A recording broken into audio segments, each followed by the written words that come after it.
세부적으로 인공지능의 발전의 패러다임을 보시면은 첫 번째가 기호주의입니다. 기호주의는 지식 기반 접근으로서 말씀드린 대로 이렇게 심볼 A라는 값을 두고 컴퓨터 프로그램에서는 A라는 변수에 어떤 문장을 집어넣으면 되겠죠.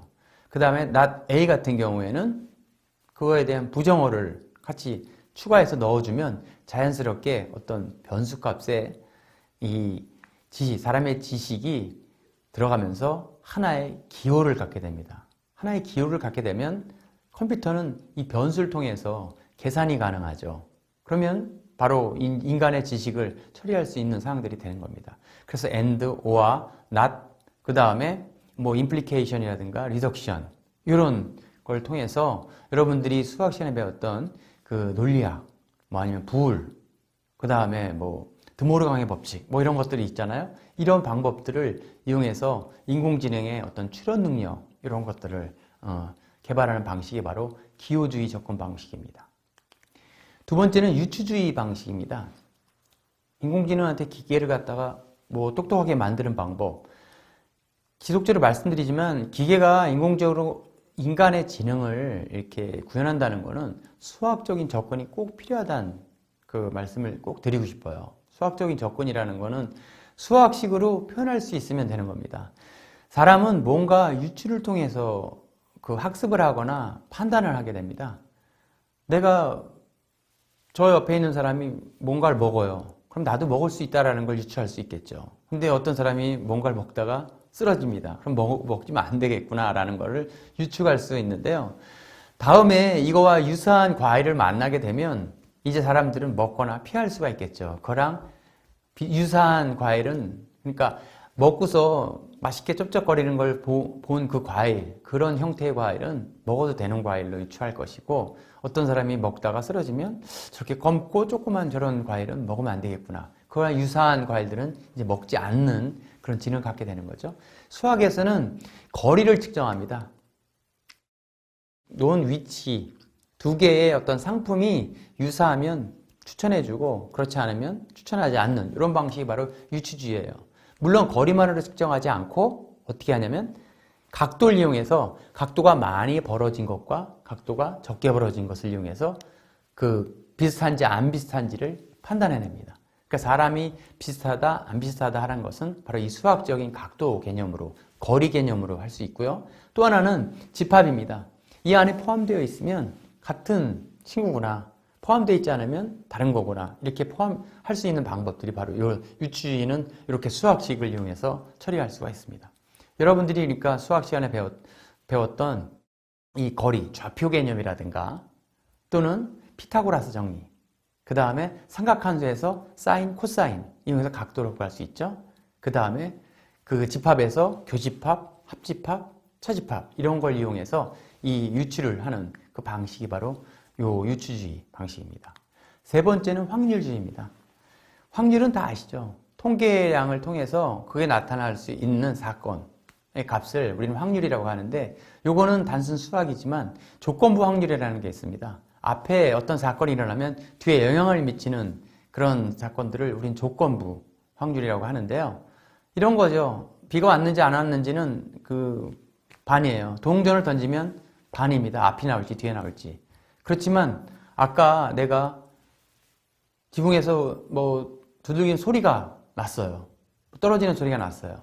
그렇다면 이제 바깥에서 비가 왔는지 안 왔는지는 이제 2분의 1이 되는 것이 아니라 뭔가 떨어졌기 때문에 비가 왔을 확률이 되게 높죠. 이런 것들이 바로 조건부 확률인데, 앞에 여러 가지 여러분이 경험한 조건을 바탕으로 해서 새로운 것을 판단해내는 방법이 바로 이 확률주의고요.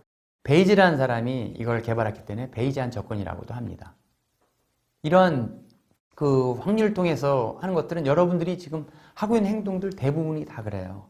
뭔가 앞에서 자동차가 오거나 하면 그냥 도로로 간다면 그냥 걸어가겠지만 나한테 달려드는 그런 것들이 10초 전에 포착이 되어 있거나 그러면 피하거나 뭔가 취하겠죠. 이런 것들이 다 이 확률주의에서 우리가 지능적으로 하는 행동들입니다. 그 다음에 네 번째가 바로 연결주의입니다. 연결주의. 연결주의라는 것은 우리 뇌세포가 이렇게 뉴런이 연결되어 있다 그래가지고 연결주의라고 하고요. 인공신경망 모델입니다. 지금은 이게 가장 인공지능 모델에서 가장 강력한 모델이죠. 그리고 5번째가 행동주의입니다. 강화학습을 이용하는 거예요. 그냥 인간의 어떤 지능적인 특징 말고 개라든가 또는 하등동물의 경우에는 뭔가 상을 주면, 보상을 주면 그쪽으로 행동을 해요. 비둘기도 그렇습니다. 어느 지붕, 빨간 지붕에 앉으면 전기를 주고 파란 지붕에 앉으면 전기를 안 주면 이제 몇 번 학습하게 되면 자연스럽게 파란 데만 앉게 되는 그런 그 학습을 하게 되는데요. 이런 것들을 기계에게도 그걸 유사하게 주는 겁니다. 그러면 자연스럽게 학습해 나가는데 이걸 강화학습이라고 합니다. 알파고에서도 이 방법을 쓴 거죠. 인간하고 대국할 때 자기한테 유리한 점수를 받으면 계속 좋은 보상을 받고 그렇지 않을 때는 마이너스 값을 갖는 이런 형태로 적용을 하겠죠. 그리고 마지막으로 진화주의입니다. 우리 인간이 이렇게 세상 지구에 그 1인자로 등극하게 된 거는 바로 유전자, 바로 진화의 힘입니다. 진화를 하게 되면 자연스럽게 인간의 지능도 진화를 하겠죠. 그걸 컴퓨터에 그대로 구현한 겁니다. 데이터 값을 주고 그 중에서 가장 우수한 종만 남기고 나머지를 없애는 겁니다. 그리고 우수한 종만, 우수한 프로그램만, 우수한 데이터만 남겨서 교배시켜서 낳고 그 다음에 나머지 또 약한 것들은 죽이고 계속 좋은 종만 남겨서 하다 보면 나중에 최고로 좋은 프로그램이나 좋은 데이터만 남게 되겠죠.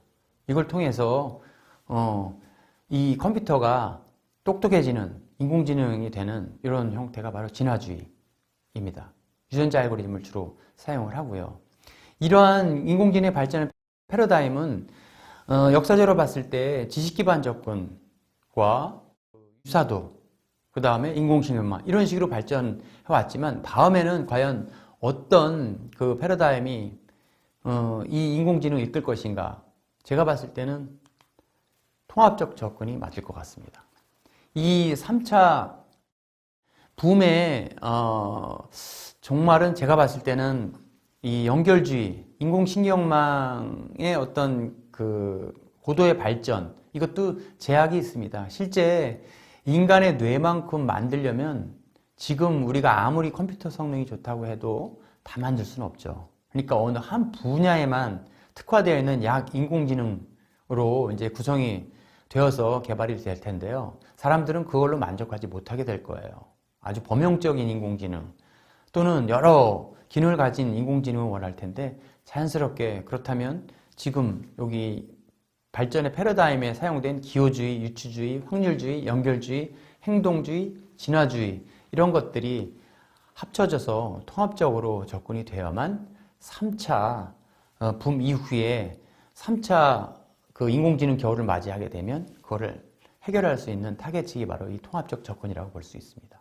이것은 제 생각뿐만 아니라 인공지능을 하는 모든 사람들이 다 같은 생각일 것입니다.